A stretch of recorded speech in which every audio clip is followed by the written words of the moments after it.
오늘 오전에 김어준 깐다고 했잖아요. 까기 앞서 왜 이렇게 깔 사람이 많은 거야 도대체. 평화적으로 살려고 하는 사람인데 지성과 미모, 교양, 삼박자를 고루 갖춘 난데. 그냥 내 개인이 생각할 때요. 프리하게 전반적으로 사실 그 전부터 써놓은 게 굉장히 많은데 일단 다 생략할게요. 매일매일 사건 사고가 산더미처럼 쌓이는 우리 대한민국, 탄력적인 고무줄 대한민국. 강릉에서 5번 국회의원 하면서 자신을 지지하던 부부의 여성분을 남편이 있음에도 불구하고 남편이 한 자리에 함께 계셨어요. 그럼에도 불구하고 호프집에서 천연덕스럽게 그 남자의 아내를 희롱해서 언론에 보도되었음에도 불구하고 강원도 강릉이라는 지역은 그런 권성동 씨를 무려 5번이나 국회의원을 시켜주어서 오늘날에 이르러서는 국민의힘 원내대표라는 자리까지 앉게 2번이라는 자리까지 앉게 했죠. 강원도 강릉 주민분들입니다. 그런 사람들이 강원도 강릉 주민분들입니다. 계엄령을 엄호하면서 탄핵 재판을 지연시키려는 꼼수나 쓰는 전형적인 사꾸라 정치인 권성동 의원. 강원도 강릉 주민분들 기억해 두셔야 할 것입니다. 이 지역분들하고는 선을 그어서 어떻게 따로 살든지 해야 될 건가? 정말로 답답하다. 권성동 의원 뽑으셨어요. 자기 아내가 정이 많아서 인연을 못 끊어서 찾아온 사람들에게 온갖 선물 받다가 목사한테 300만 원이 넘는 댁을 받아도 아무 문제가 안 되고 억지를 부리고 외신에서 대서특필도 비아냥 뉴스가 나와서 대한민국 국격이 한국 사람 제일 싫어하는 국제망신 조롱거리가 되어도 뻔뻔하게 넘어가고 장모가 여러분은 잘 아시는 분들도 계시겠지만은 저는 간호사라서 잘 알거든요. 뭐 간호사라고 다 알지는 않지만은 장모라는 사람은 불법 사무장 병원 하다 걸려서 깜빵 가도 형기 안 채우고 아이고 나 죽겠어 하고 뒤로 나자빠져서 그런 막무가내로 사위 팔아서 쳐나오고 아내가 경제사범으로 습관적으로 이 주가 조작을 안 하면 머리에서 발끝까지 그냥 수족냉증으로 혈액순환이 안 돼. 응? 주가 조작을 해야지 혈액순환이 되나? 주가 조작해서 개미 투자들 등쳐먹고 튀어도 검사 라인에게 정보 알려준 브로커들만 교도소로 보내고 조사받게 하고 자기가 뭐라도 되는 듯이 그래봤자 몸이나 팔고 검사들 꼬셔갖고 처먹고 살면서 엄마 땅 투기하면서 여태까지 그러고 살았잖아요. 새로운 일종의 뭐 성 로비스트인가? 로비스트 축에도 못 끼지. 자기 이익만을 위해서 살아온 그런 사람. 자기가 뭐라고 조사하러 온 검사들을 지가 뭔데 핸드폰 압수까지 해서 압수까지 하는 특권으로 서면조사 형식으로 말도 안 되는 조사 특례 받아서 그런 모습 봤잖아.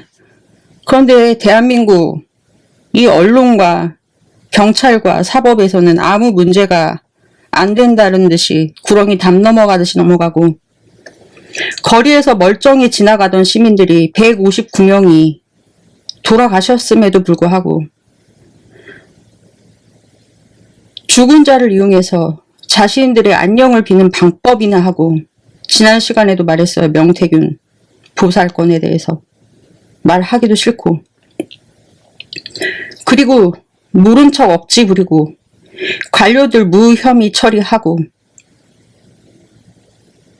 기타 등등 이런 대통령이 출연했기 때문에 12월 3일 계엄령은 예정되어 있었던 것이고, 이후 탄핵된 이후에도 일만에 반성하는 기미 없이 뻔뻔하게 낯짝 들고 기어나와서 브리핑해도 받아 써주는 언론들도 저는 그 대통령과 같다라고 생각합니다. 계엄령이 왜 일어났는지에 대해 제가 설명해 드려보도록 하겠습니다. 11월 25일 위중교사 혐의 무혐의 처리를 받은 이재명 대표는 이때부터 본격적으로 윤석열 대통령을 겨냥해 전면전에 들어갔다고 해도 과언은 아니라고 저는 봅니다. 어떤 전면전이냐? 윤석열 정권을 무력화한다. 이 윤석열 정부를 무력화하는 차원을 넘어서 셧다운, 쿠데타로 봤다. 누가? 윤석열이라는 사람은 이재명 대표가 하는 행동을 일종의 셧다운 쿠데타로 봤다. 이 윤석열이 그동안 30개의 거부권을 행사했습니다. 그리고 12월 3일 계엄령이 있기 전에 12월 10일 김건희 특검 4차 재발의를 예정해 두고 있었던 상황이었습니다. 200석 찬성과 동시에 상설특검을 진행한다라고 예고해 둔 상태였습니다.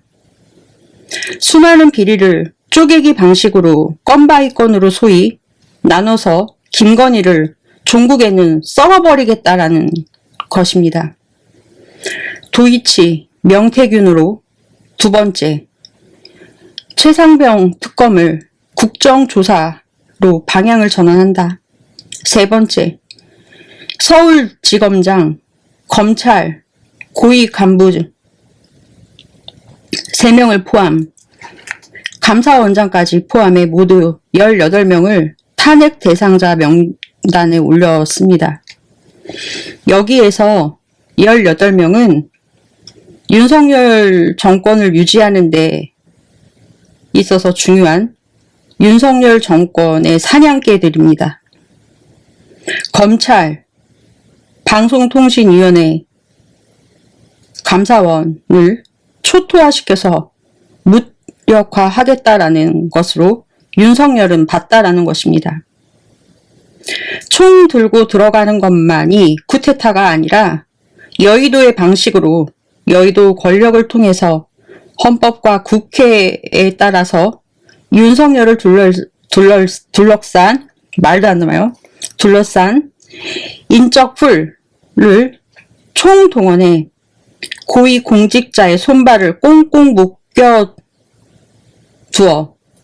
묶어두겠다라는 것으로 윤석열은 봤다라는 것입니다. 18명을 탄핵 대상자 명단에 올렸습니다. 이것은 손들어! 이것입니다. 탄핵 시 완전히 무력화되는 것입니다. 두 번째, 예산안 4조 1,000억을 단독으로 삭감 처리했습니다. 12월 2일 국회가 그동안 싸우느라 일정을 한 번도 제때 지키지 못했다라고 합니다. 근데 올해는 그 일정에 맞춰서 통과시킨다고 발표했었습니다. 이걸 어떻게 막을 수 있겠느냐? 저는 이것을 윤석열과 국민의힘의 자업자득으로 봤습니다. 그동안 윤석열과 국민의힘이 이재명 대표를 나름대로 열심히 조진다고 조졌습니다. 그런데 어떻게 이런 일이 안 벌어질 수 있겠냐? 오만 불통 무능해가지고는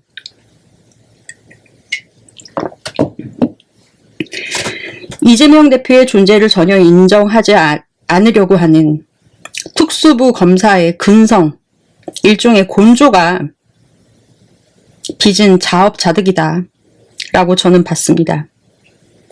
상대방을 수사 대상으로 보는 윤석열을 둘러싼 모든 권력기관을 합법적 방법으로 탄핵이라는 이름의 공동화, 예산안 삭감을 집행의 칼자루를 이재명이 지고 있다라는 것을 보여주는 일종의 존재 정립 행위라고 저는 보았고, 그리고 이재명에게 검찰권이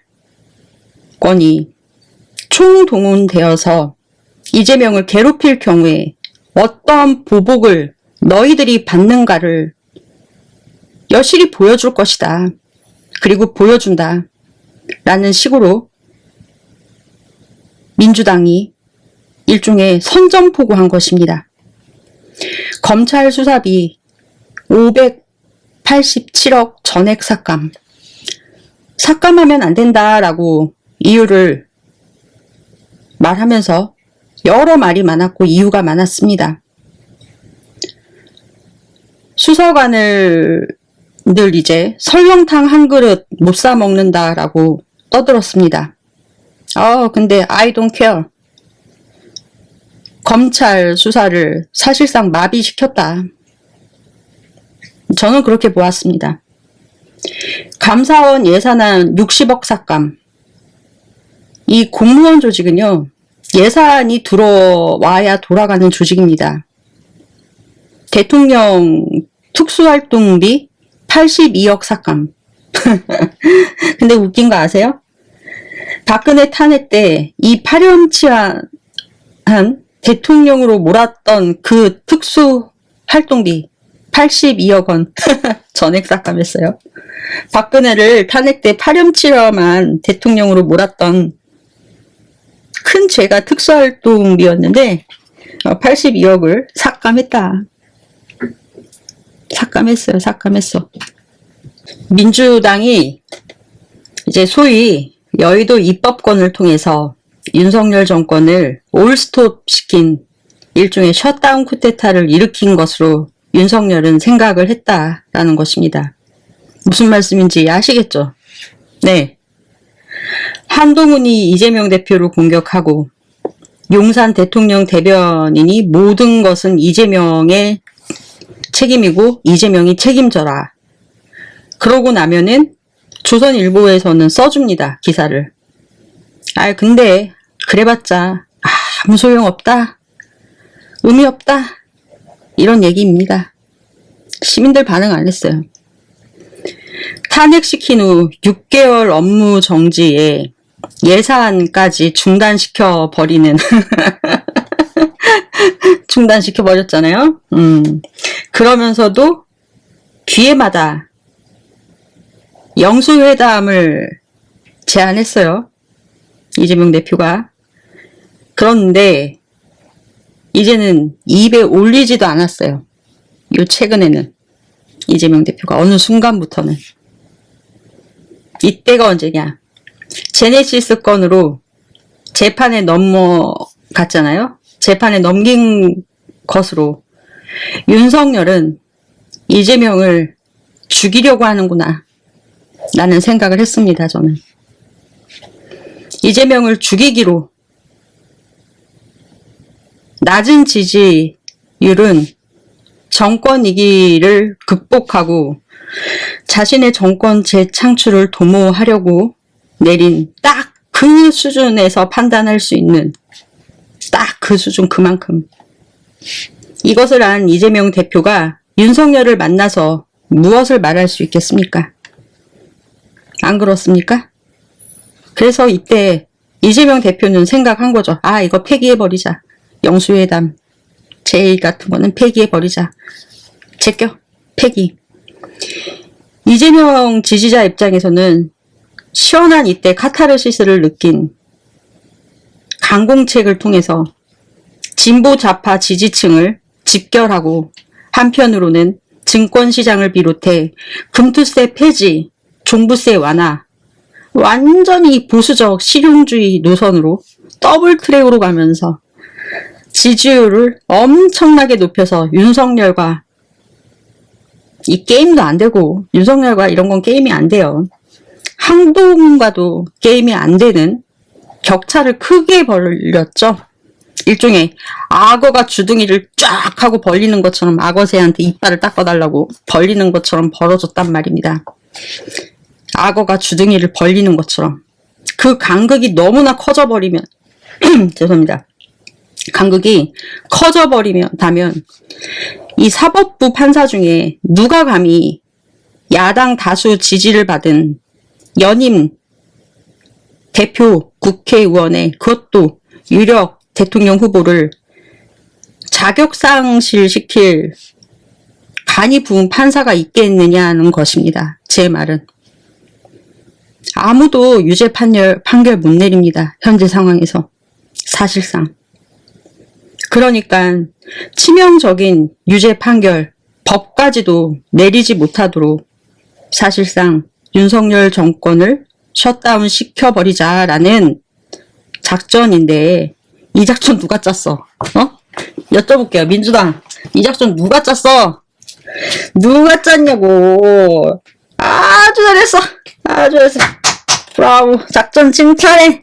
누가 짰어? 브라보. 베리 굿. 아주 칭찬해.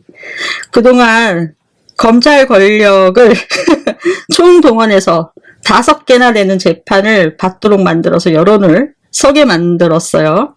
여론에. 그 민주당이 넘기는 모든 법률은 거부권 행사로 무력화시키고 이재명과 적대감을 고조시켜서 우파와의 대동단결을 이끌어내려는 힘의 정치, 돈의 정치, 이재명도 여의도의 권력을 총동원하는 힘의 정치로 윤석열을 정치적으로 권력 서열을 사실상 무력화시키겠다라는 것이었다. 거기에 경상북도 도청의 도지사를 이제 방문해서 면담했잖아요. 예산안 증액이 필요하다라고 했을 때 이재명 대표가 수정안 내라 라는 절차적으로 맞는 말입니다. 이것은. 이때 웃겼어요. 윤석열 입장에선 이걸 무엇이라고 받아들였냐. 자기 보고 백기투항 하라라는 소리로 들렸을 것이다. 백기투항 하라라는.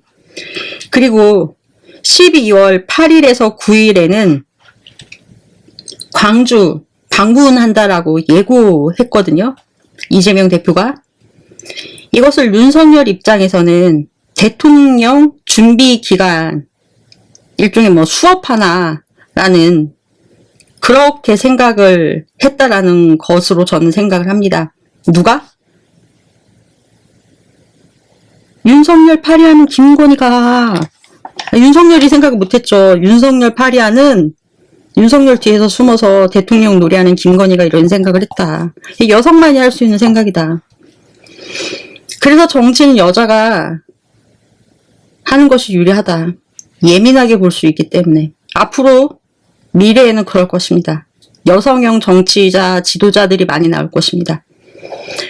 윤석열과 김건희로 인해서 거대 민주당에서 만들어낸 가심 뉴스, 도덕적 뉴스는 이제 이재명에게서 말할 수 없게 되었다. 이번 계엄령 사건으로 완전히 이재명 가십 도덕성 뉴스는 털어버렸다.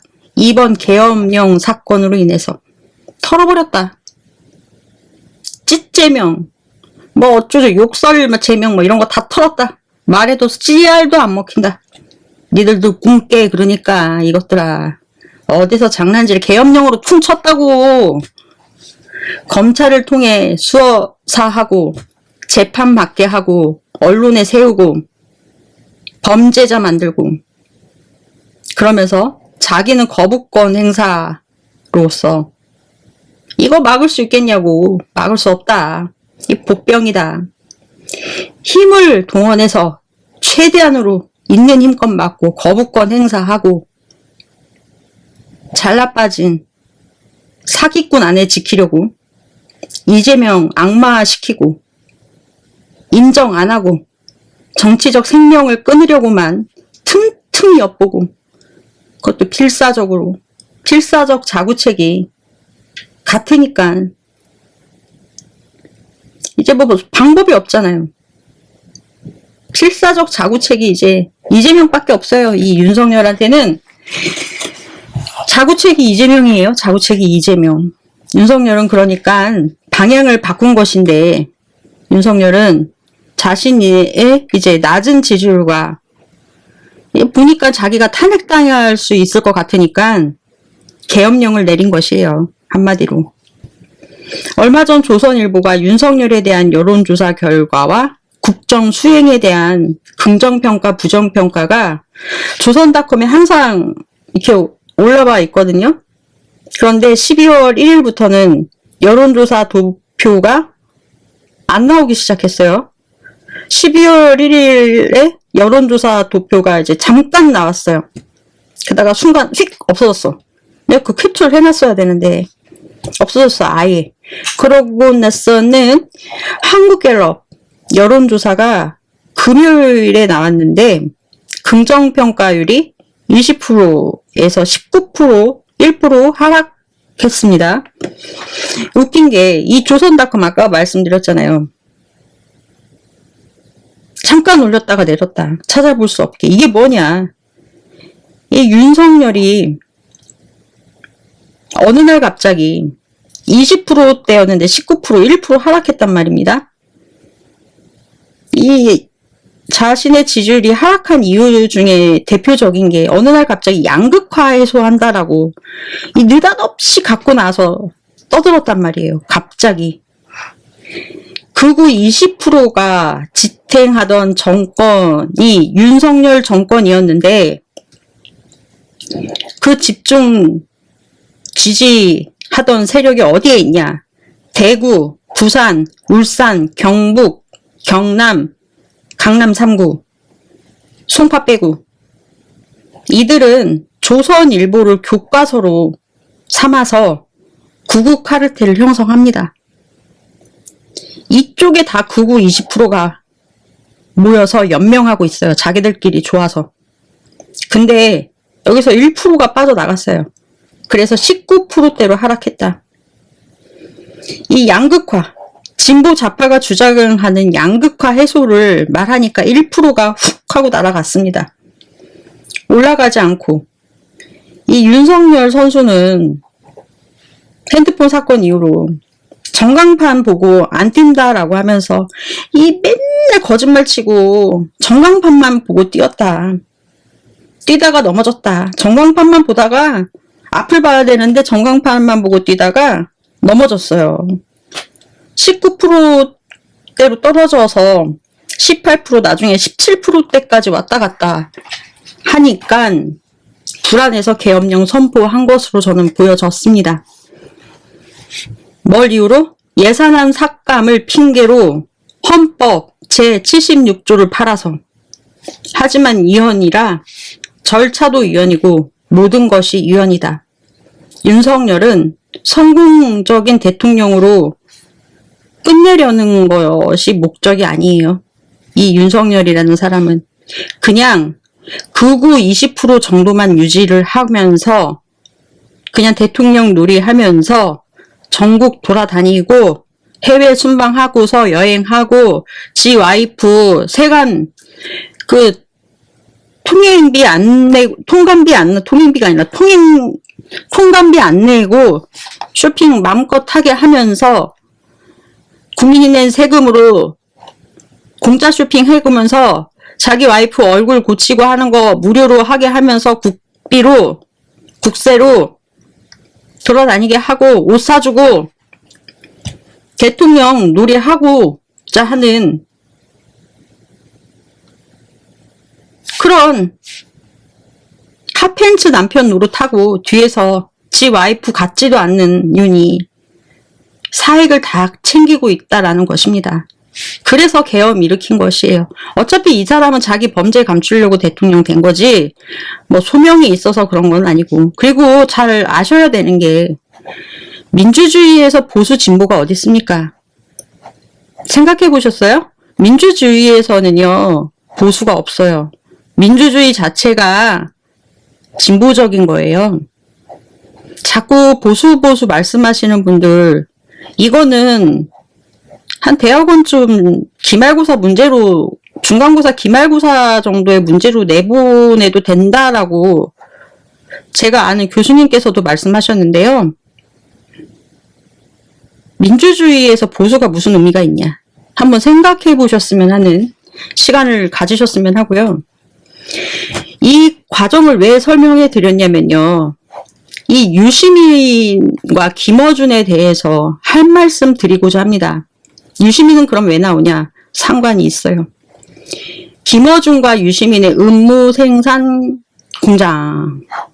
김어준과 유시민의 음모 생산 공장. 그 음모 말고 음모.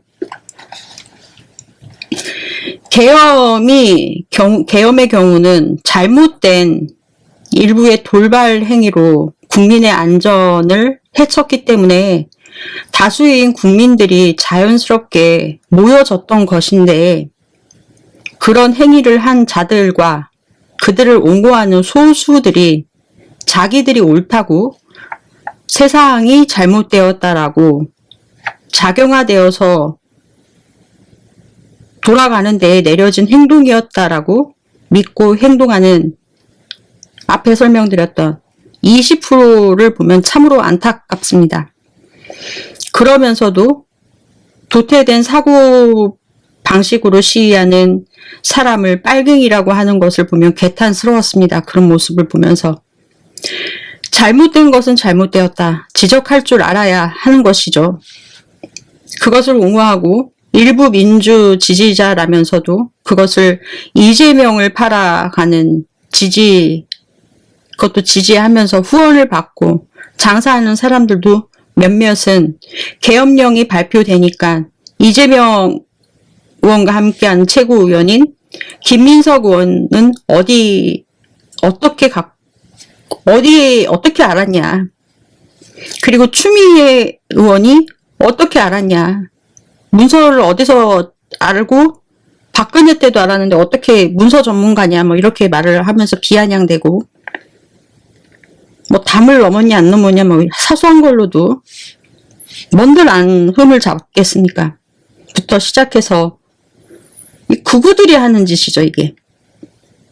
극우들도 잘못했다고 말을 해야지 개인적 악감정이 뭐가 그리 많아서 그들이 주장하는 논리도 아닌 억지 근거 보여주며 다 조목조목 반박을 해줬음에도 불구하고 거기까지만 알래, 귀찮다. 왜냐면 자기 그 부정이 되거든.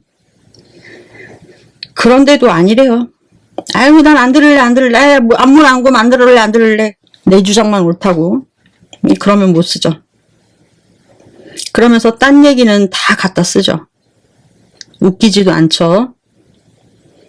그렇게 되다 보면 본인도 모르는 사이에 고립돼서 누구로부터 공감이나 지지를 못 얻게 되는 이제 수구 세력입니다. 수구 세력이 되어가고, 그렇게 본인들이 하는 짓이 수구와 같다. 왜 진보 진영에서 수구 노릇을 합니까? 진보 지지, 이재명 지지한다면서 수구 세력 많아요. 걸러내야죠. 그것을 깨달아야 되는데, 지금이 사람들과 계엄 옹호하고 계엄에 함께하는 20%와 같다라고 저는 봅니다. 이재명 대표 그만 파십시오. 그냥 당신들은 고립된 변화에서 밀려난 수구 세력이라고 저는 봅니다. 우리는 잘못이 없다. 세상이 잘못되었고 잘못했고 저 사람이 잘못했어야 한다 라고 하는 그런 식. 자신들의 의식 구조가 잘못되었다라는 것입니다. 참으로 안타깝습니다. 우파는 아무것도 아닙니다. 우파는 좌파를 따라할 뿐입니다. 우파는 좌파 따라하는 거예요. 여러분 그거 아세요? 우파분들이 좌파 따라하는 거예요. 저는 그런 생각을 많이 해요, 최근에. 그거 모르셨죠? 아시는 분들도 계실 것이라고 저는 생각을 해요. 이번 김어준 씨 음모 생산 공장을 보면서 우파한테는 잘못이 없다. 이 좌파, 이 민주 진영을 발휘했던 사람들이 잘못이다. 이슈를 타면 거기에 올라타서 더 자극적으로, 더 강하게 상대 진영에 칼을 꽂으려는 행동은 제가 볼 때는 노무현 정부 이후부터 좌파가 더했습니다. 소위 물 들어올 때 배 띄어서 노젓는 식의 장사하려는 사람들, 물 들어올 때 확실히 상대를 확실히 조져놓자라는 식으로 그 대표 주자가 김어준과 유시민이라는 사람입니다. 전형적인 사람이죠. 이런 사람들이 음모론을 제기했습니다. 과거부터. 대중들을 현혹시켜서 대중들이 다소 접근하기 힘든, 접근성이 떨어지는, 전문성이 떨어지는, 구체적으로 파고들기에는 어려운 소재를 대상으로 해서 약간 어설픈, 그것도 B급 전문가의 의견을 인용하거나 그들을 동원해서 마치 그럴듯한 논리를 구성해서 대중을 선동해 왔다라고 저는 이번에 확실하게 이 사람들에 대해서 완벽하게 파악을 했습니다. 그래서 이 점을 조금 구체적으로 보자라는 것입니다. 때에는 바야흐로 2008년 광우병 사태입니다. 광우병으로 인해서 인간이 광우병에 걸린 케이스가 현재까지도 한 가지 케이스도 나온 바가 없습니다. PD수첩에서 방영된 다우너 증상이라고 있거든요. 이제 소가 픽픽 쓰러지는 증상을 보이고 있는데 광우병은 그러한 증상이 아니라 일부도 있긴 하지만 그러한 증상이 주가 아니다. 광우병은 뇌에 구멍이 뚫리는 증상임에도 다른 증상을 보이는 소를 광우병이라고 선동해서 오도하게 하게끔 만들었고 시민들로 하여금 시위를 하게 만들었고 그리고 인간 광우병에 대해서 사례를 든 것도 우연히 광우병으로 인한 질병이 아님에도 불구하고 마치 비슷한 증상이 있다라고 해서 언론을 선동했고 한국인 유전자가 특히 한국인 자체가 광우병에 더 취약하다라는 이 논리 비약적 선동으로 정확하지 않은 정보로 어디에서 액서스하기가 어려운 논문을 제대로 하지 않은 번역, 흐리멍텅한 번역을 이용해서 그럴싸해 보이게 일반 시민들은 찾아보기 힘든 일일이 그거 시간 자기 먹고 살기 바쁜데 언제 찾아보겠습니까? 힘드니까 그런 빈틈을 이용해서 대충 권위 있는 사람들의 말과 함께 섞어서 삐뚤게 해석해서 대중 선동했습니다. 김어준 씨, 그러지 않았습니까, 당신? 유시민 씨, 당신들 그러지 않았어요? 둘이 한 팀이잖아. 삐뚤어서 대중 선동이나 하고 양심을 똑바로 가지세요. 이런 말 하면 안 되지. 그랬으면 이렇게 안 했지. 미안, 쏘리. 또 어땠냐? 2009년도에는 대법원 판결 나왔습니다. 허위다. 거짓말이다. 의학 전문가가 총출동해서 내려진 자료를 근거로 해서 살펴보면요. 전 이제 의료인이니까 보면 알아요. 모르는 부분은 찾아보면 나오고. 대법원 판결 다 봤거든요. 내가 이거 보고 나는 김어준의 실체를 알았어. 그때는 전 유튜브 안 했죠. 내가 이제 보다 못해 시작을 했던 거예요.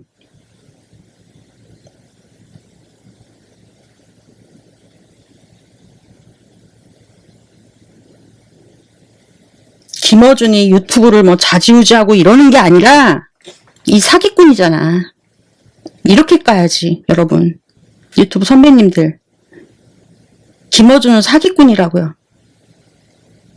대법원 판결 내렸잖아요.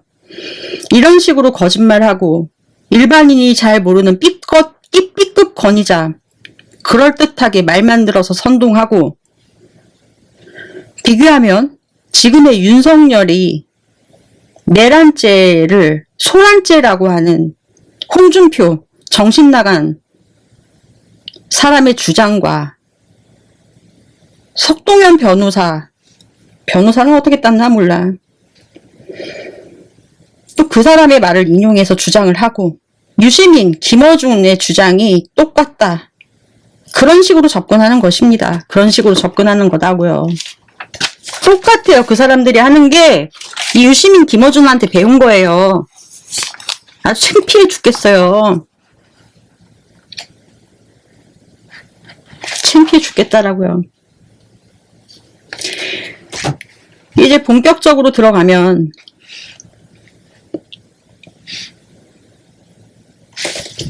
그들이 말하는 정권을 갖고 있는 놈이 정권을 창탈할 이유가 없죠. 당연히. 안 그렇습니까? 이렇게 주장을 한단 말이죠. 내란죄라는 법리가 어려운 죄를 일반인이 접근이 어려운 법리를 선동을 해서 국가 선동이 아니다. 이재명 잡으려는 것이다. 이러면서 변호사, 법조인들이 매스컴에 나와서 일반인 잘 모르는 법조문을 말하면서 대중을 호도하고 여론을 그 버르장머리는 뿌리를 뽑아야 한다.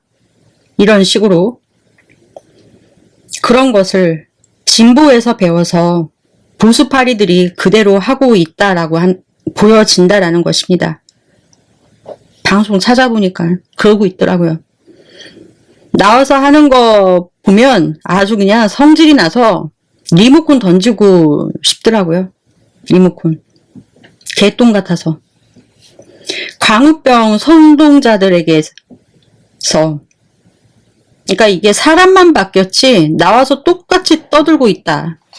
나와서 광우병 선동자에서 이 사람만 바뀌었지 똑같다. 똑같이 떠들고들 있다. 똑같은 방식으로. 이게 왜 내란이냐면서 이게 왜 내란이야? 이러면서 광우병 선동자들하고 똑같이 떠든다. 여기 광우병 빼고 내란 집어넣으면 돼요. 나중에 한번 기회 되시면 각자를 찾아보고 내가 알아봐야 뇌리에 남는 거고 기억을 합니다. 남이 찾아준 숟가락에 떠먹인 밥은 삼키면은 똥으로만 나옵니다. 진영만 바뀌었다. 원리는 같다. 과거 보수라는 사람들은 지켜보면서 자기들이 당했다라고 생각했기 때문에 아무것도 방어하지 못했거든요. 지금은 그런데 오히려 원 없이 하자. 아무 생각 없이. 이 받아들이는 사람들, 그 중에 선동꾼들이 칭찬 몇 마디에 현혹되어서 그 사람들이 태극기 들고 나와라! 하고 태극기 들고 나오세요! 하고 나가시고 지금이라도 그때 당한 게 없어서 지금이라도 해야 하겠다. 해야 한다. 하면서 나간다는 것이에요. 이게 얼마나 죄를 짓는 것입니까? 에? 얼마나 죄를 짓는 것이에요. 2010년도 천안함 사건도 대법원에서 판결이 났습니다. 어마어마한 합동조사단이 만들어져서 상세하고 정확하게 객관적으로 다국적 팀으로 객관성이 떨어질까봐 다국적 팀으로 이루어져서 선체 조사 결과 발표했습니다. 북한 잠수정이 어뢰에 의해서 비접촉 폭파 정이 버블을 일으켜서 배를 두 동강 냈다가 결론이었습니다. 근데 이것을 유시민과 김어준은 이상하고 요상한 전문가를 하나 데려다가 또 어뢰에 대한 버블 제트 효과가 아니고 자초나 외부 충격, 특히 잠수함이 와서 들이받았다. 그것도 이스라엘산 미국 잠수함이 들이받았다. 내가 웃긴 얘기 해드릴까요? 제가 이때 택시를 한번 타고 갔어요. 인천 부평역에서 저희 집이 그때 당시에 인천이었기 때문에 택시를 타고 부평역에서 막 가고 있는데 뉴스에서 이명박 정부가 어쩌저쩌저 막 나왔어. 그래서 제가 저 뉴스 결과가 저게 아닌데 저 들이받았다고 하는데 저거 아닌데? 그랬더니 뭐라는 줄 아세요? 택시기사님이? 아가씨 빨갱이야? 나는 아직까지도 그 아저씨 말투가 기억이 나요. 14년이 지난 지금도 기억이 나. 아가씨 빨갱이니? 난 처음 들었어. 빨갱이냐는 소리를. 저게 아닌데? 나도 선동됐던 거죠. 그러니까 한마디로. 좌파한테 선동당한 거지. 내가 그때 알아봤다니까요. 그때 본격적으로 이 사기꾼들한테 나도 속았다니까.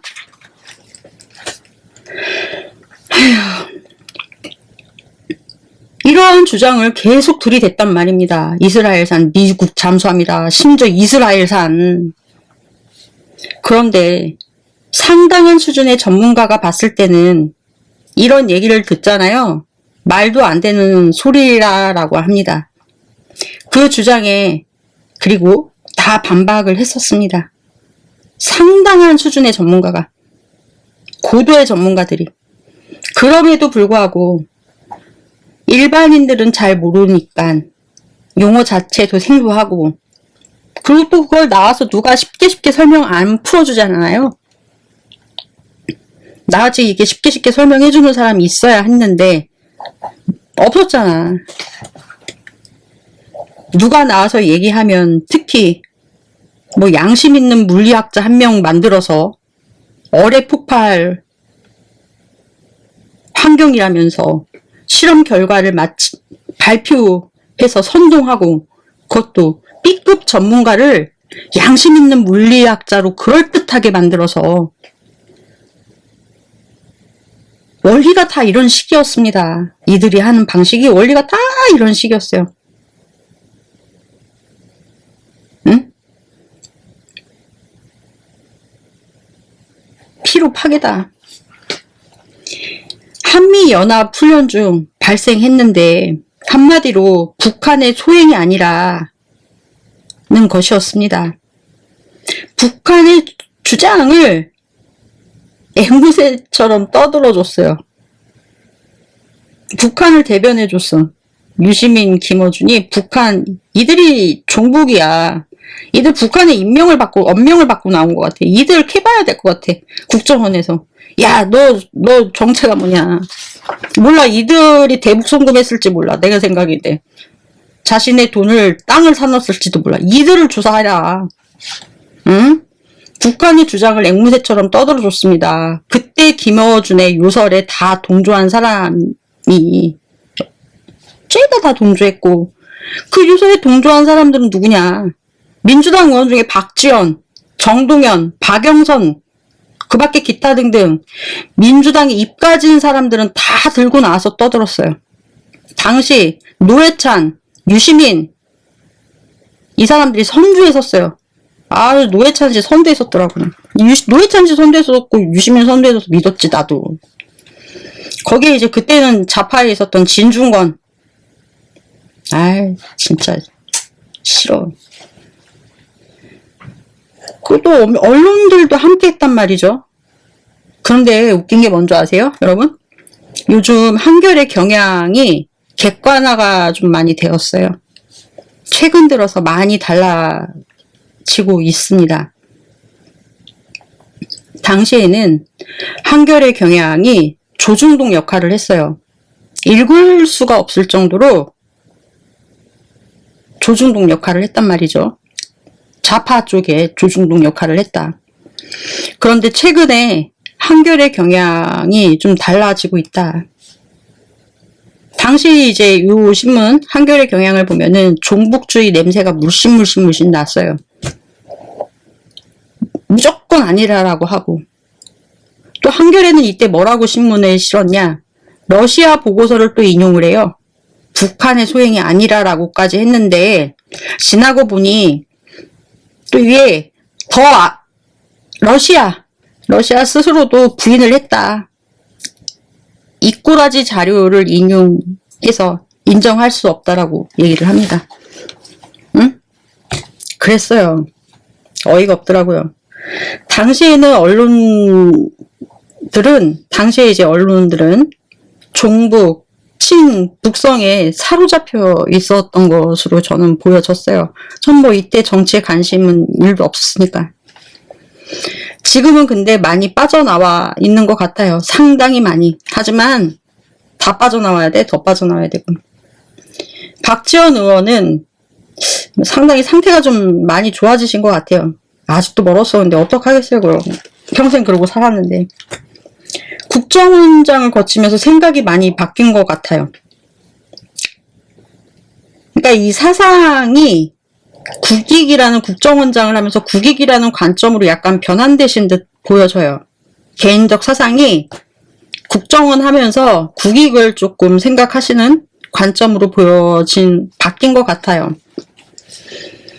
이 박지원 의원이 80세 의원 아닙니까? 현재 내가 봤을 때 80세 박지원 의원의 전성기는 지금이다. 이제 시작이다. 인생은 80부터, 박지원의 정치는 지금부터다. 그 전에는 말짱 도루묵이다. 옛날에는 소위 이제 비전향 장기수처럼 말씀하셨는데 제가 봤을 때는 박지원 의원이 옛날에 제가 봤을 때는 비전향 장기수처럼 보였어요. 그런 식으로 말씀하시는 걸로 내가 봤어요. 내가 봤을 땐 그랬어. 나는 뭐 보수도 아니고 진보도 아니었지만 진보 쪽에 좀 더 가까운 보수주의자였죠. 근데 내가 봤을 때 이분은 비전향 장기수처럼 보였다. 말도 그렇게 했고, 아니면 어떤 때 보면은 저분 고정간첩인가? 저분 고정간첩인가? 저 사람은 고정간첩 같아. 막 이런 생각이 들 정도로 엉뚱한 주장을 많이 했단 말입니다. 나 같은 사람이 봤을 땐 그랬어요. 고정간첩 아닌가. 인민군 같았어요, 인민군. 그런 분이 국정원장을 하시면서 달라지셨다. 우리 박지원이 달라졌어요. 나가셔야 된다. 이 문재인의 의도와는 다르게 국정원장 하면서 달랐다. 다 웃겨졌어요. 이거 조시더라고요. 웃겼어요. 다음은 세월호 문제인데요. 세월호. 잠시만요. 커피 좀 마시고.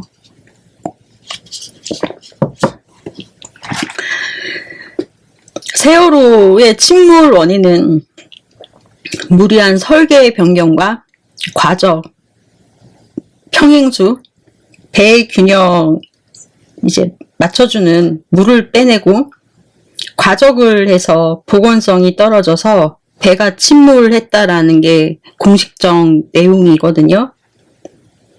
뭐 아직까지 안 밝혀졌다고 믿고 계시는 분들 다 밝혀졌어요.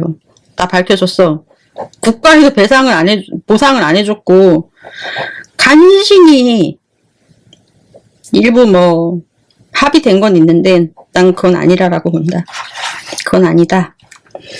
당시 김어준은 그런 요인이 아니고 고의로 웃으면 안 되는데 김어준 얘기가 너무 웃겨서 들어보세요. 이게 공식 내용이 나왔는데도 불구하고 김어준은 뭐라고 했냐? 그게 아니래. 이 세월호를 고의로 침몰시켰대. 누가? 박근혜가. 박근혜 정권이 고의로 침몰시켰다. 그러면서 또 이때 뭘 하냐? 일반인이 잘 알 수 없는 자료나 증거를 갖다 붙여요. 응? 조작을 또 하죠. 또 어떻게 하냐? CCTV가 이때 또 조작이 됐대요. CCTV. 여기에는 CCTV가 조작이 되었다. 그러면서 또 이때 전문가 등장하죠. B급 전문가를 동원해서 계속 선동을 해요. 응? 그러면서 박근혜 정권이 왜 그랬는지 모르겠다. 박근혜 정권이 고의로 닻을 내렸대요. 닻을. 그래서 배가 지그재그로 운영되게 했대요. 일부러. 그러면서 배가 자초되게 만들었다. 그렇게 말을 하면서 이 배를 가라앉았는데 일부러 구조를 안 했대라는 것이에요. 구조를. 수사 당시에도 박근혜 정부가 권력을 동원해서 수사를 방해했다. 증거를 조작을 했다고 주장을 했거든요. 당시. 이 주장을 뒷받침했던 게 과학적 증거 자료를 이때는 들이대면서 전문가 티를 팍팍 내기 시작해요. 이때는 좀 업그레이드가 돼요. 약 10년 가까이 조사가 이루어졌단 말이에요. 현재까지. 특히 문재인 정권이 들어오면서 선체 인양하고 조사위 만들어지고 참사위 꾸미고 대검 특별조사단까지 꾸렸습니다. 세월호 특검까지 있었어요. 그렇게 조사된 내용이 세월호는 고의적인 박근혜 정부의 침몰이라고 볼 수 없다라고 나왔어요. 이거 어디 보도됐습니까? 보도됐어. 아주 코딱지만하게 보도되었지? 그러한 내용이 나왔어요. 문재인 정부 때 김어준 주장과 다르게 나왔단 말입니다. 김어준 주장과 다르게. 그쵸? 이제 그래서 본격적으로 이제 본격적이에요. 자, 생각을 해보자고요. 이제 본격적으로 들어가면 김어준이 청문회에서 계엄 관련으로 한 얘기가 뭐냐면 민주당이 데리고 나왔잖아요. 이제 폭탄 발언이었습니다. 발언 내용을 살펴보면 주한 미국 대사관이 윤석열 정부의 계엄 실행문을 미리 알고 있었다. 이 말은 계엄 당일 어떤 행위를 할 것이라는 것을 알고 말하는 것이거든요. 사실 김어준이 주한 미대사관이 그랬다라고 했잖아요. 그럼 주한 미대사관은 미리 알았다라는 것이죠. 그쵸? 주한 미대사관이 김어준한테 알려줬으니까 주한 미대사관은 미리 알고 있었다라는 것입니다. 미리 알았다라는 것입니다. 북한군으로 위장해서 자신을 포함해 조국, 양정철, 한동훈을 잡아서 심지어 미군까지 공격해서 실행하려고 한 정보를 완벽히 확인된 바는 아니지만 정보를 받았다라고 말을 했거든요. 북한군 위장으로 인한 그러니까 요인 암살, 그쵸? 북한군 위장으로 인한 요인 암살, 비상계엄 사태를 정당화하고 한반도를 이제 위기를 고조시켜서 확전을 기획했다라는 김어준의 말을 대한민국 언론들이 다 적어서 보도했습니다. 보도했어요. 또 여기에는 유시민 씨가 이것을 확대 재생산했습니다. 미국 민주당 의원 브래드 셔먼이라는 이 하원 15선 했대요. 이런 사람이 김어준 발언 이전에 뉴스 하이킥에서 북한 소행 추정이라는 말을 인용했다라고 하면서 김어준의 말을 연결해서 기정사실화 시키려고 했어요. 제가 따왔으니까 한번 들어보세요. 전혀 그런 내용 아니던데. 증거나 정황을 제 기준으로 봤을 때는 전혀 신뢰할 수 없다. 전혀 신뢰할 수 없다. 계엄이라는 문제로 윤석열을 궁지에 몰아넣을 쐐기를 받고 윤석열 혐오 세력에게는 광분하게 만들고, 예를 들면 이제 이것은 어떤 사건이냐면요. 관동 대지진 때 조선인이 우물에 독약 탔다라는 것 있잖아요. 그러한 괴담처럼 김어준이가 괴담을 만들려고 파고들었다라는 것밖에 보여지지가 않아요. 그래서 저는 생각했어요. 이 새끼 진짜 개새끼고 나쁜 새끼다. 김어준 개새끼다. 진짜 나쁜 인간이구나. 이 인간 진짜 구제불능이다. 내가 너한테 눈이 멀어서 김어준 새끼 좋아했고 딴지 마켓에서 구매한 게 너무 아깝고 이 절실하게 후회된다.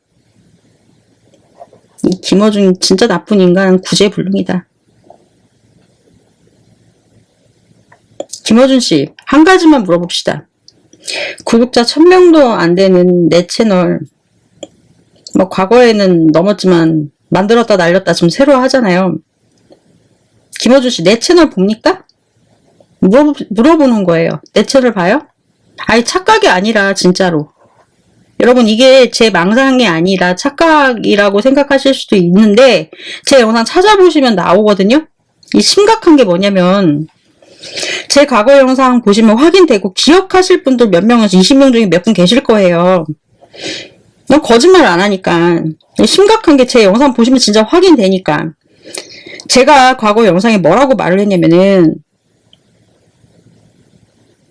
저희 그때 아버지 친구분이 과거 국방부 고위직에서 근무하셨던 아저씨 계셨는데 그분께 제가 학생 시절 때 식사 자리에서 고기 구워 먹으면서 이런저런 얘기 물어볼 게 있어서 북한 관련 뉴스 막 나오고 이러다 보니까 우리나라가 북한과 전쟁하냐고 제가 물어봤다 말입니다. 아저씨한테, 아빠 친구한테. 그랬더니 그분께서 해주신 말씀이 당신께서 장담하건대 북한이 먼저 전쟁을 걸어올 일 없을 것이다. 안심해라. 그리고 우리나라로도 전쟁을 원하지 않는다. 전쟁은 그러니 일어나지 않을 것이다. 걱정하지 말아라. 이렇게 말씀하셨거든요. 그리고 만일 국제전이 아주 짧게 일어난다면, 만약에 우리나라로 인해서 일어난다라고 하면은, 세대를 많이 걸쳐서 일어난다라고 하면은, 북한군이 한국에 침입했을 때, 낙하산을 타고, 육군이겠죠? 우리나라 후방 쪽인 부산, 마산, 대구 막 이런 쪽에 내려서, 한국군 복장으로 착용한 상태에서 이미 거기서 안 갈아입고 한국군 복장으로 착용하고 온다고요. 내려와서 민간인들을 대상으로 공격부터 할 것으로 추정되는데 그건 어디까지나 추정일 뿐이고 우리도 그에 따른 대비를 하고 있다. 이런 내용 제가 방송한 적 있거든요. 방송한 적 있어요. 들으신 분 중에 기억하시는 분들 있으실 것입니다. 빨갱이다 이러면서 찾아보실 일은 없겠지만은 있어요. 제 방송에. 이거 혹시 들었나 싶어서. 이거 반대로 이용한 거거든. 이게 어디서 나오냐고. 이 내용이. 이게 흔한 내용도 아니고. 응? 흔한 내용이 아니잖아요.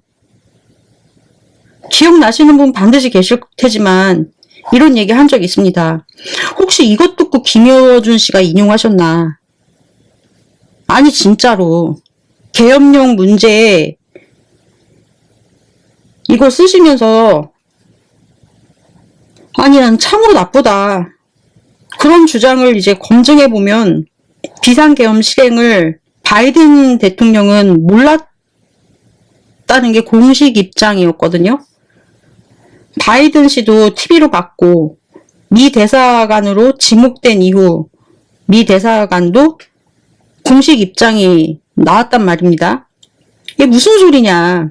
미국 국무대변인도 나와서 말하는데 계엄 실행 예고 자체를 몰랐다.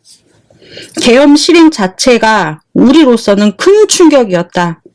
지정학적으로 중요한 한국을 공조한 상태에서 이루어지는 시스템인데 부대를 운영하려면 한미연합 시에 통보를 하고 승인을 받은 절차를 거쳐야 하는데 이런 식이면 동맹 유지가 되겠느냐.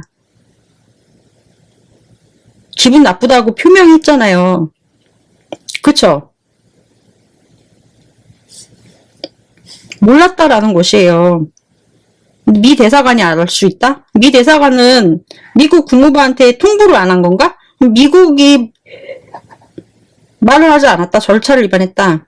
기본적으로 일관된 미국의 입장과 배치되려고 만든 김어준의 주장을 미국은 배치되게 만들면서 말하는, 그러니까 이 기본적으로 일관된 미국의 입장과 배치되려고 만든 김어준의 주장을 미국을 이용해서 배치되게 만들면서 이렇게 말하는 김어준의 말은 처음부터 신뢰할 수가 없었습니다. 저는. 그래서. 그리고 앞에 광우병이라든지 세월호 사건도 있었고 그래서 저는 믿지를 않았어요. 그 다음 유독 김어준이 뭔데? 아니 김어준이 뭔데? 김어준한테 그런 문서가 가. 응? 이재명한테 가야지 가려면. 조국한테 간다면 말이 되고. 이재명한테 가야지. 김어준이 뭔데 김어준한테 그 내용을 주한미군이 그 내용을 알려주겠냐는 것입니다. 전 처음 생각이 든 게 김어준이 뭔데. 김어준이 뭔데 주한미 대사관 그 사람이 왜 김어준한테 줍니까? 김어준이 대통령입니까? 대선 후보입니까? 안 줘, 나 같으면. 일반인한테. 뭐하러 줍니까? 김어준이 뭔데? 김어준이 뭔데 김어준한테 그 내용을, 주한미군이 그 내용을 알려주겠냐라는 것부터 논리가 비약하다. 그래, 당신들 말대로 미국이 그 내용을 알렸다라고 치자. 그렇다라고 하더라도 김어준이라는 사람에게 왜 알려주겠냐라는 것입니다. 왜? 이것은 윤석열 수준의 방식이다. 윤석열 수준이다. 거의 망상에 사로잡힌 사람이다. 여기에서 중요한 건 미국이 알고 모르고가 아니에요. 이 내용의 핵심은, 김어준의 핵심은요, 미국이 알고 모르고가 아니다라는 게 중요한 게 아니에요. 미국이 알았다는 게 중요한 게 아니라는 것이에요, 여러분. 사실은 윤석열이 계엄령을 일으킨 만큼 북한군으로 위장을 해서 납치해서 죽이려고 하는 게 이 스토리 자체가 참 유치하다라는 것이에요. 북한군이 내가 그랬잖아요. 제가 아까 한국군으로 옷을 입고 오지 거기서 왜 옷을 갈아입어. 그래서 그걸 알고 우리 왜 북한군 옷을 사고 왜 그래. 그걸 왜 입고 가요. 말이 되는 소리예요? 비상계엄을 하기 위한 사정공작이다. 그로 인해 북한군으로 소요사태를 일으켰다. 그렇기 때문에 국가 비상사태를 선언하고 나간 것인데 뒤바뀌었다. 앞뒤가 바뀌었다. 응? 다시 제가 쓴 걸 읽어드릴게요. 이 사람들 말이 아주 기가 차서. 이 사람들 말은 윤석열이 계엄령을 일으킨 만큼 북한군으로 위장을 해서 납치를 해서 죽이고, 이러한 방법이 비상계엄령을 일으키기 위한 사정공작이다 라고 하잖아요. 그러면은 그로 인해서 북한군으로 인해서 소요사태가 일어났어요. 그렇기 때문에 국가가 비상사태를 선언을 해야 해요. 그렇다면 북한군으로 인해서 뭔가 바뀌지 않았습니까? 북한군이 위장을 해서 납치를 해서 사람을 죽이고 소요사태가 일어난 다음에 윤석열이 계엄령을 일으키는 게 맞는 거죠. 선과 후가 바뀌었다고요. 근데 거꾸로 말했잖아요. 김어준이. 김어준의 내용은 계엄 당일에 제보된 내용이라는 것 자체가 말이 안 된다. 말이 어렵다. 개념 전에 했어야 될 내용인데 이 김어준의 말은 계엄 전에 진행되었어야 될 말이라고요. 언더스탠드? 이 제보된 말이라고 하는 내용은요. 그래 당일에 왔다라고 쳐요. 그러면 이 사전 내용을 알았으면은 이 김어준한테 먼저 가면 안 되지. 이 내용이. 계엄 전에 있었어야 될 내용을 김어준한테 갔으면 안 되지. 더더욱. 계엄 전에 있어야 될 내용인데 이 발언을 김어준은 계엄하면서 북한군 소행이라고 하면서 했단 말이고 계엄의 명분을 만들려고 한 행위로 보이는데 그게 아니라 계엄을 하면서 동시에 그 행위를 한다는 게 논리적으로 받아들이기 어렵다라는 것이고 한국일보를 통해서 이제 보도가 됐어요. 이 점을 봤을 때 이 발표를 했는데 민주당이 상당히 많이 변했다라고 봤거든요. 두둔하지 않아서. 근데 또 뭐 김명주 의원이 나와갖고 또 뭐라고 하셨나봐요. 박영선 씨, 노회찬 씨, 정동영 씨 이런 역할을 최민희 의원하고 김병주 의원이 하시는 것이고 다 이 스토리 구성 라인이 있거든요. 스토리 구성 라인이 있다. 답답하다 그래서 답답하다는 것입니다. 이건 그들과 다를 바가 없다. 다를 바가 없어. 그래서 얘기해 드릴게요. 김어준은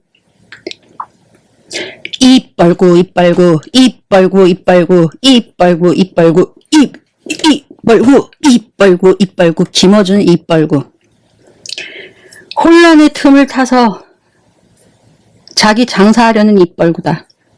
김어준 씨 거짓말 그만해. 당신 사기꾼인 거 다 알고 있고 그리고 한 가지 더 말하면요.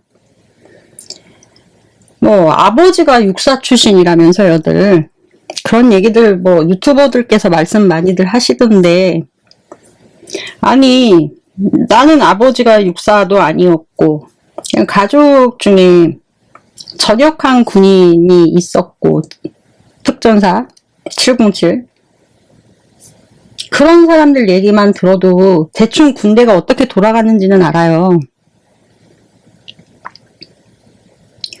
그런데 어떻게 HID가 관변단체래. 자유총연맹하고 엮고 한마디 할게. 이거나 싸 드셔. 이거나 싸 드셔. 당신들 하는 말대로 이거나 싸 드셔. 개소리 집어쳐. 다음번에는 군대가 어떻게 했는지 특전사 무슨 일 하는지 알려드릴게요. 3부는 특전사 관련 내용입니다. 내일 오후에 업로드 시켜드리겠습니다. 아주 군대도 안 갔다 온 사람들이 다 자기 아버지 뭐 육사 출신이다 이러는 것 같은데 이거나 까드셔. 이거나 까드셔.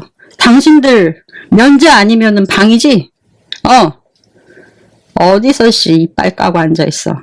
미국 정부가 취한 조치를 묻는 질문에 이같이 답했습니다. 밀러 대변인은 토니 블링컨 미 국무장관이 계엄령 선포 이후 조태열 외교부 장관과 여러 차례 대화에서 한국에서 민주주의가 존중받고 법치주의가 유지되기를 바란다는 입장과 민주주의 가치에 대한 존중이 한미동맹을 뒷받침한다는 점을 분명히 했다고 말했습니다. 또 지난 몇 주 동안 계엄령 선포 이후 탄핵 절차 등 헌법 절차가 취지대로 작동하는 것을 목격했고 민주주의 제도는 그렇게 작동해야 하지만 미국의 16의회 폭동 사태처럼 민주주의 과정이 늘 매끄러운 것은 아니라고 덧붙였습니다. 비상계엄 사태 당시 국민의힘 한동훈 대표를 사살하려는 계획이 있었다는 김어준 씨의 주장에 대해서는 미국 정부가 아는 내용이 없다는 입장을 밝혔습니다. 한국의 정치 혼란으로 한미 협력이 약화할 가능성에 대해서는 한미일 3자 동맹을 계속하는 게 한미일 3국의 근본적인 이해관계에 부합한다고 말했습니다. 당시 한동훈 대표를 사살하고 이를 북한의 소행으로 위장하려는 암살 계획이 있었다는 제보를 받았다고 밝혔습니다. 김 씨는 이 계획이 미군을 사살해 미국의 대북 군사행동을 유도하려는 의도도 포함됐다고 주장했습니다. 또한 자신과 조국 전 장관, 양정철 전 민주연구원장이 체포된 뒤 호송부대를 습격하는 계획까지 있었다며 당시 상황의 심각성을 부각했습니다. 이런 가운데 브래드 셔먼 미 연방 하원의원은 하루 전 MBC 라디오 인터뷰에서 관련 의혹에 대해 북한군 위장을 통한 국내 소요 사태 가능성을 언급했습니다. 그는 한국군이 북한군으로 위장해 국내를 공격하려는 시도가 있었다면 미국은 이를 정보 수집을 통해 충분히 파악했을 것이라고 말했습니다. 셔먼 의원은 만약 북한의 도발 없이 위장 작전으로 인해 전쟁이 발발하고 사상자가 발생했다면 이는 미국이 결코 원하는 일이 아니다고 강조했습니다. 또한 대한민국 정부가 분쟁을 유발하는 조치를 취한다면 미국은 이를 즉시 인지했을 것이고 북한의 공격과 한국의 내부 조작은 명확히 구분될 것이라고 밝혔습니다. 그는 대한민국의 어느 장소가 공격을 받았다고 해도 미국은 그것이 북한의 소행인지 아닌지 분명히 알고 있었을 것이라며 미국의 정보 역량과 상황 판단 능력을 자신했습니다. 셔먼 의원의 발언은 진행자가 제기한 비상계엄 선포 이전에 남북 간 국지전을 유도하려는 의혹에 대해 직접적인 답변은 피했지만 한국 내 위장작전에 대한 경계심을 드러낸 것으로 보입니다.